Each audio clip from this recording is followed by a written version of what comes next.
家好，欢迎来到环境大风吹这一关。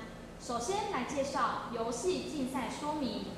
游戏一开始，场上共有4种环境的生物图卡，分别为海洋环境、湿地环境、草原环境以及沙漠环境。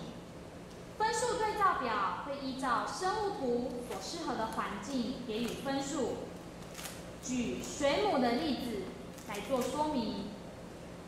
水母适合生存在海洋，因此在海洋环境时则给予10分，而在勉强可生存的湿地环境则给予5分。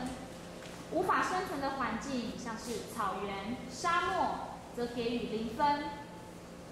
游戏一开始，关主先将10张椅子的座椅部分向外围成一圈，而在此我们以5张椅子作为表示。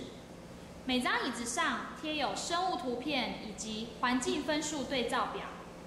生物图片的部分贴在座椅上，而环境分数对照表贴在椅背上。游戏开始时，每组各派1名代表出场。此10人在椅子外围成一圈，以顺时针方向慢慢绕一圈，借此看过每张椅子上的生物图和环境分数对照表。绕完圈后，开始进行游戏。当关主说“游戏开始”，此时在场上的同学则开始依顺时针方向快走。当关主说“环境变变变”，场上同学们则必须回应说“变什么”，且依然保持快走绕圈。关主回答说“变海洋”，此时场上同学则必须迅速抢到适合此环境的生物座椅并坐下。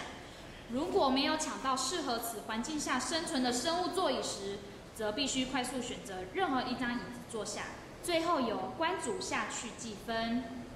注意事项：在场上快走绕圈时，双手不得高举超过腰部，以免发生危险。